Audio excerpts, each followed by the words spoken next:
I'm one of the organizers for the event, the Flutter meetup as well. My name is Anthony.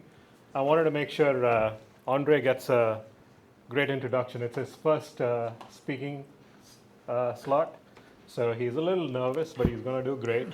And I have to tell this about Andre. Andre and his wife Lucy came into this meetup from LA last time for the first time, and they're going to relocate to the Bay Area. So he also showed up in Flutter, New York. He's an avid Flutter fan, and this is his first event. So let's give him a big round of applause and many more. Thank you so much. Hi, everyone. Thank you for coming. My name is Andriy Kolodyazhny, but just call me Andrew.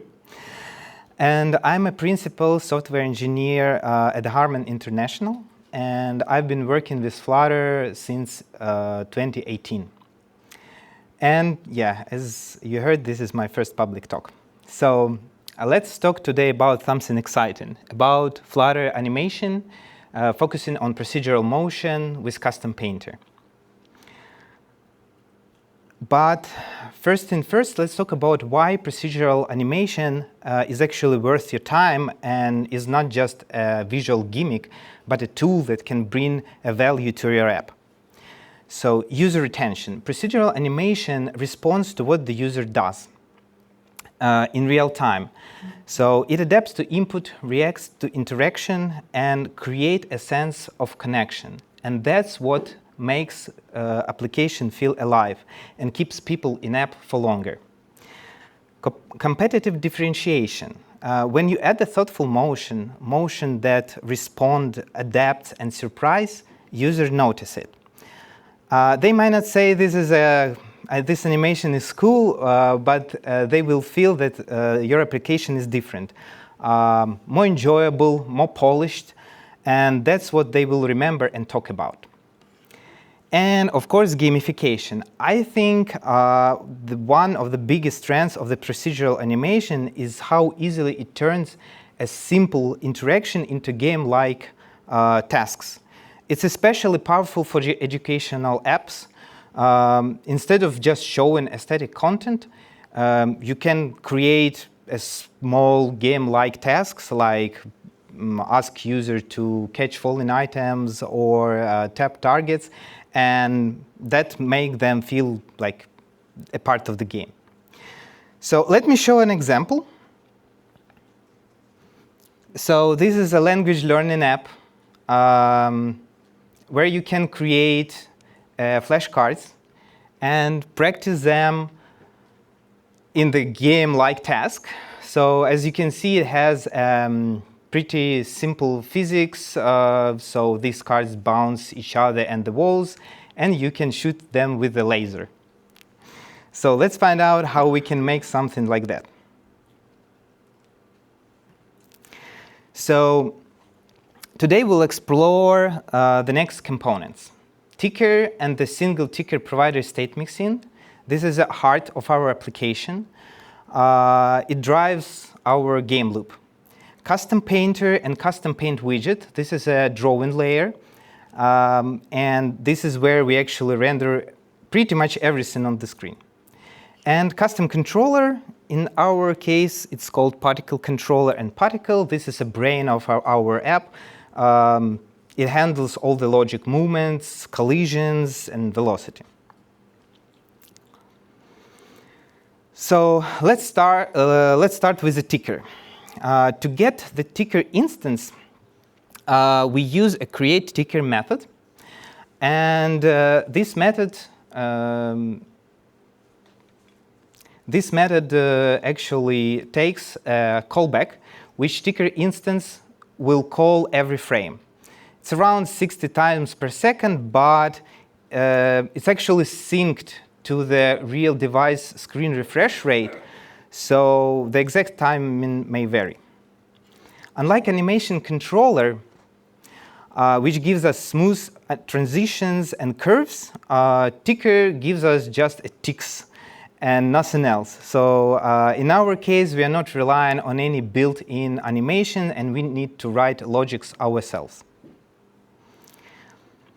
So now to use the ticker, we need something that's called ticker provider.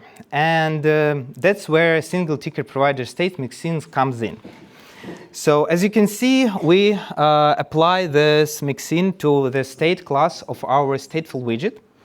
And on the second screenshot, this is a small screenshot with the realization of this mixin. You can see that it implements the ticker provider, and that's actually what gives us a create ticker method.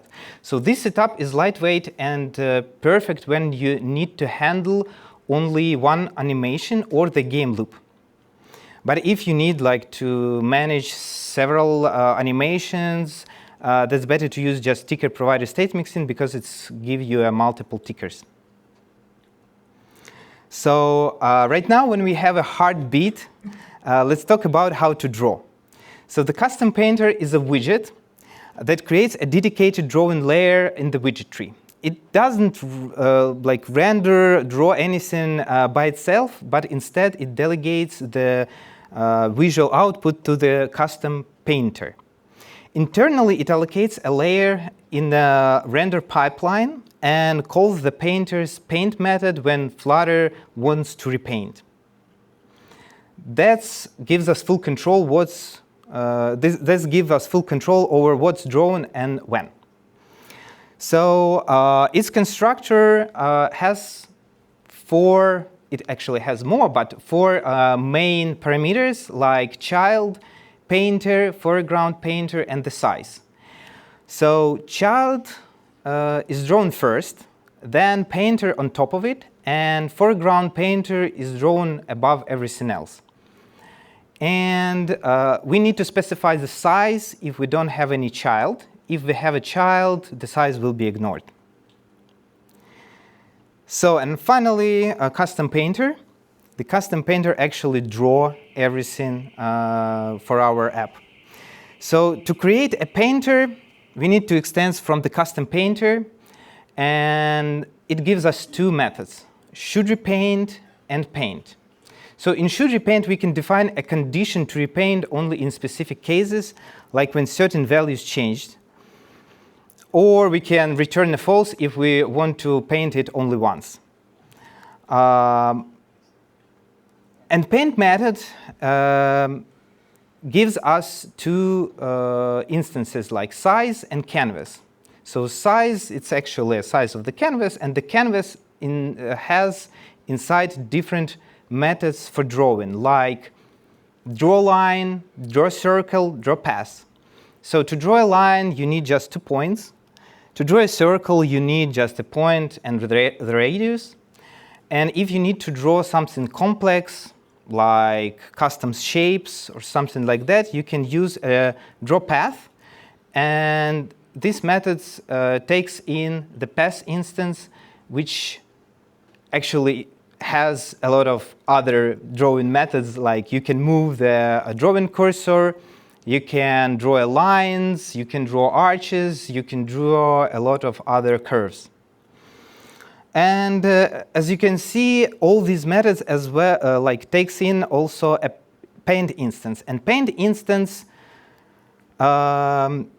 actually actually defines things like color, stroke width, stroke type, and like blend modes and even shaders. It's important to remember that starting drawing point is always on the top left corner of our canvas. And here's an example point with coordinates x5, y3. So x is positive and y is also positive. So the last but not least, our particle controller.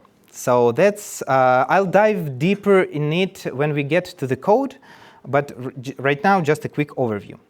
So it takes two instances like particle and canvas size to handle properly collision and all movements. And it has three main methods: update, apply push, and reset. So update, we actually call update every frame. Apply push we call when we touch the screen, tap the screen, and reset we call when we need to reset a particle to the initial position. Okay, so let me walk you through the code.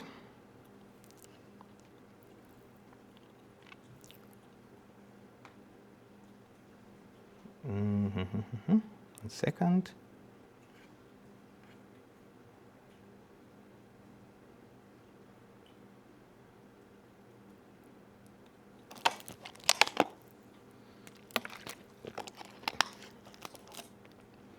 Okay, so here, as you can see, we add the single ticket provider vaccine to the state class of our widget. Indeed, change dependencies.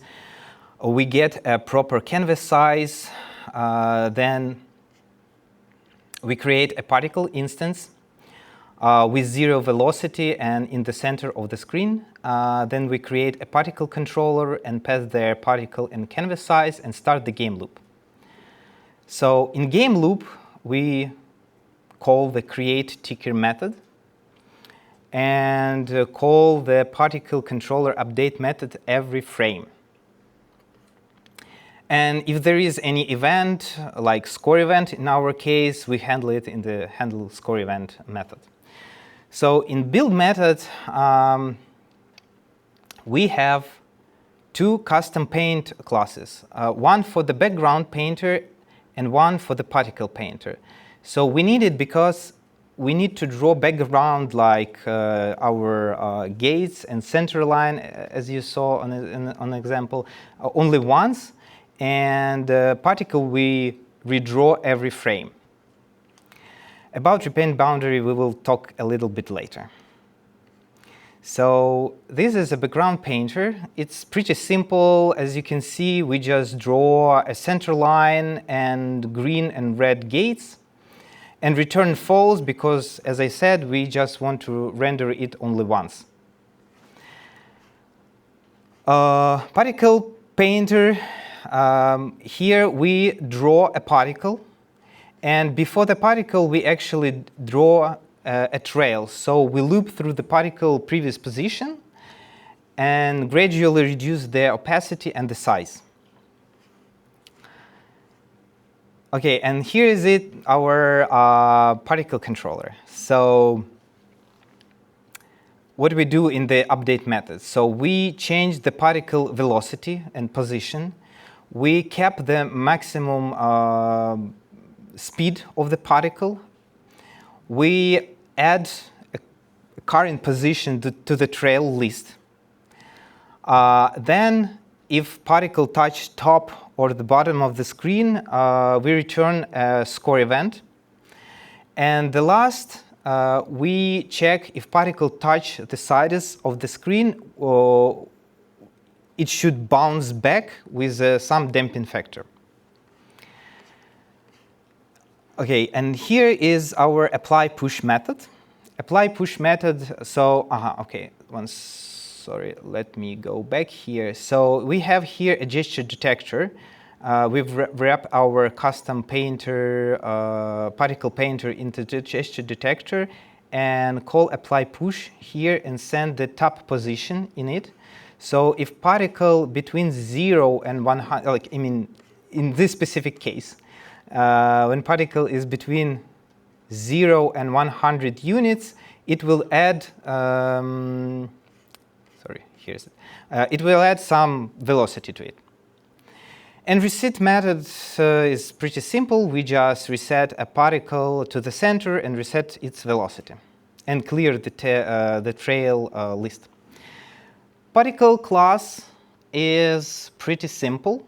It's just a data class which has position, velocity, trail, radius, max speed, damping factor, max trail length, steady color, and max speed color. So let me show you how it works. Okay.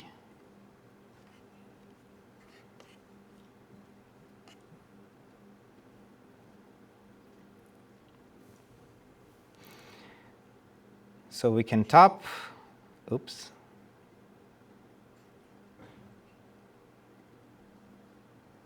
and play like this. So if we want something more gimmicky, I prepared a small code snippet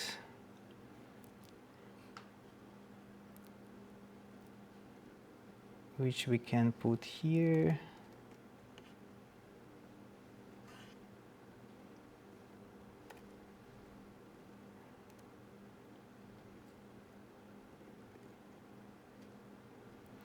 I will comment it because it will draw a trail with circles, and it will look a bit weird. So right now, as you can see, we have a star instead of the... Okay, I forgot to comment the trail, because we need to actually draw a trail with a circle as well, with a star as well. Okay, so, and in the end, let's talk about the optimization techniques. So, use repound boundary, wrap custom paints in repound boundary to isolate them and prevent full tree repaints.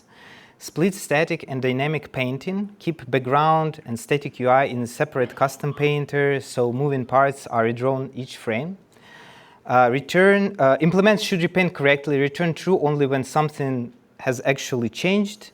And keep paint lightweight. So avoid complex logic or heavy calculation inside the paint method and compute values if possible. And I want to show you how actually repaint boundary works. So let me return this here.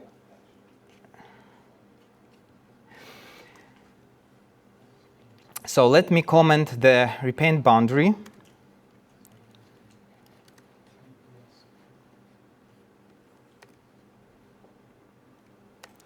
And put a breakpoint in the background painter.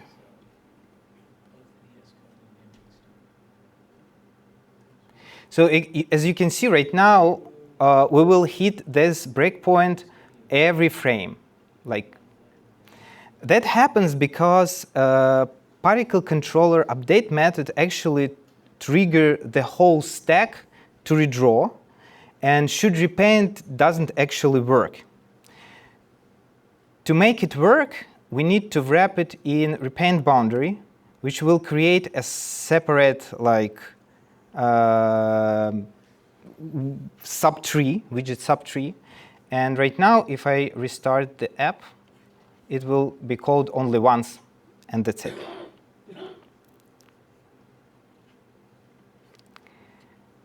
Okay, so here you can find this repo on my GitHub. If you want to connect me, this is my LinkedIn account. And if you want to play this game, this is a Flutter web version of it. So, and thank you very much for listening. A huge thank you to organizer for giving me this opportunity to share. And a big thank you to Anthony for inviting me. If you have any questions, please ask. I will try to answer them. Thank you very much.